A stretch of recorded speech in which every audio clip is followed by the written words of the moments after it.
Well,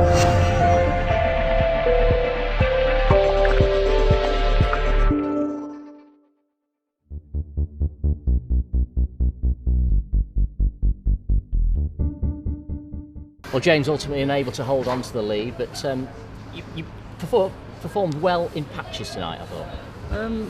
I think there was some elements in the first half that were excellent. For about 30 minutes we looked a real threat. Could have had a second or even a third goal. Problem is we're not taking them chances, and at the other end we're creating chances for the opposition. You say not taking chances, but their keeper had a good first half as well, didn't he, in fairness? I didn't think he was a great keeper, but like you said, that we should have punished him. Like I said, I was pleased with the contribution of the attackers in terms of the goals, the chances they created. I think they tired a little bit, which allowed them a little bit more pressure to come on us. Less balls coming back a little bit quicker, sometimes not getting a hold of it and having a second phase, a bit loose in possession. But when the questions were asked of our defence, there was some horrible answers. Just going back to the front men, you made that triple change as soon as it went to 2-1. Was that an indication that you didn't have confidence that those particular three were going to get you back in the game?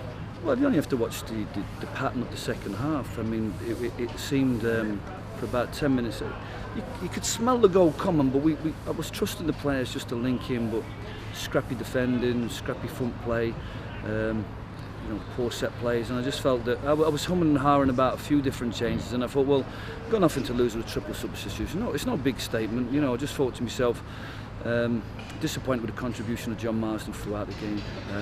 Disappointed with Daniel Lloyd as well, but I think that was a little bit down to their good defending. They doubled up on him, they were quite snappy, so they obviously seen him as a real threat. That's why we kicked down the other side to see if we can get him in looser areas, and he did okay second half without really getting a chance to show his quality.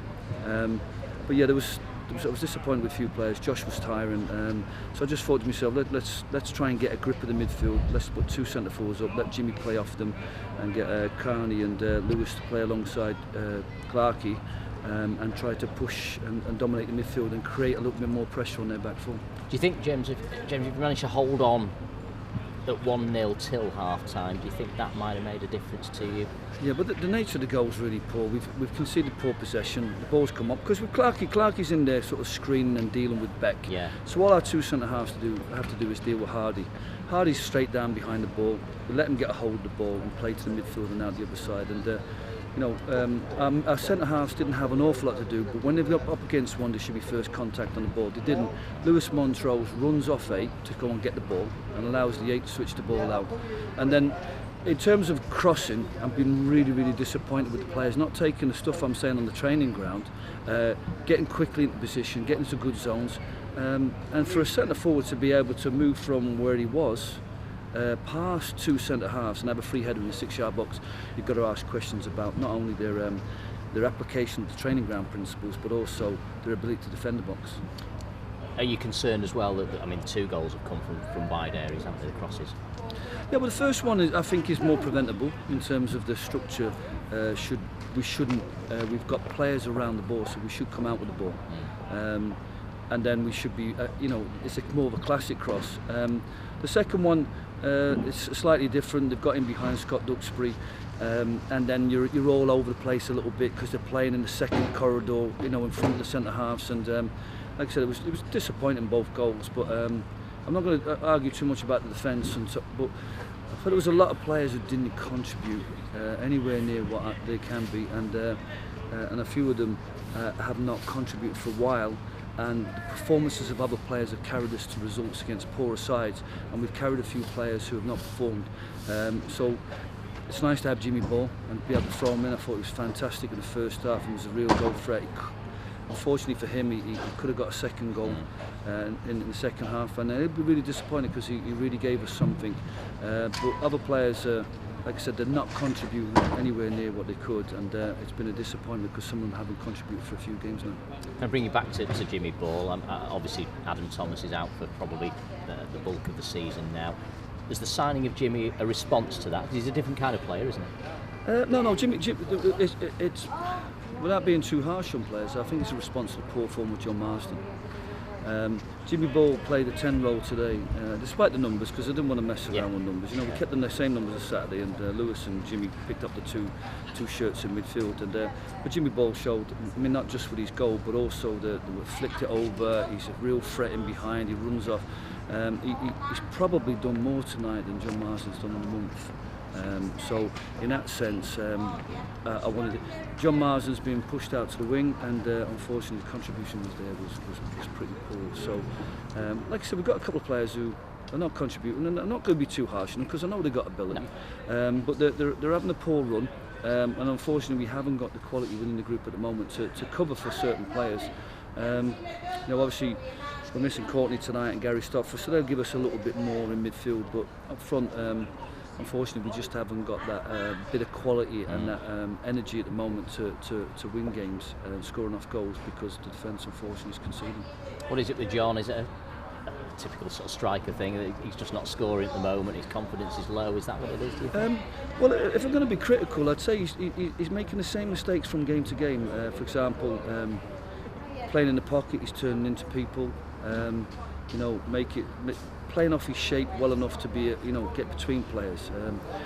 Again, it's difficult because you're asking to play the 7 role and he's drifting into the 10 role. So, you know, when you're asked to play different roles, but Jon's a clever player and he was fantastic for us the second half of last season. So, I'm not going to be too harsh on him, but what we have to do is find a role for him where he can contribute more.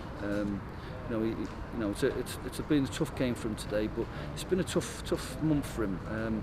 So in regards to that, there's other players who've shown some highs and shown some lows, but at the moment I'm disappointed with the inconsistency and the shakiness of some of our defenders, and like I said, that means that we really have to score goals, because when we come up against a team that asks questions, we'll find them more.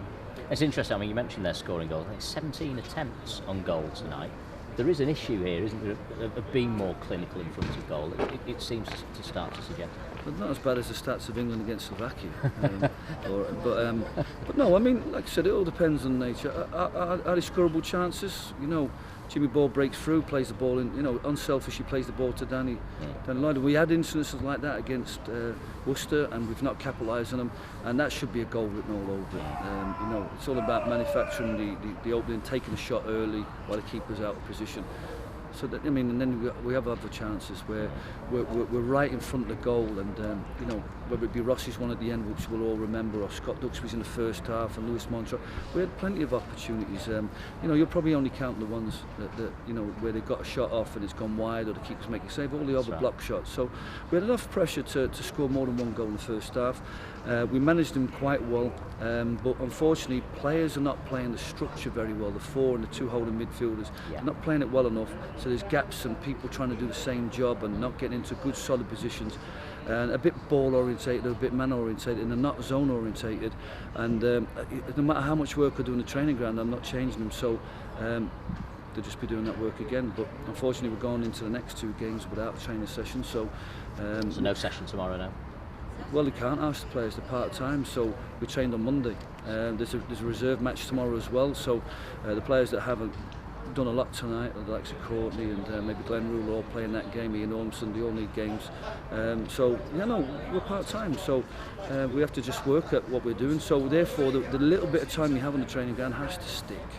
And the problem is I'm having to go over the same points, the same players, and that's a worry, because if they don't change, we'll have to change them. Thanks for your time. Thanks very much.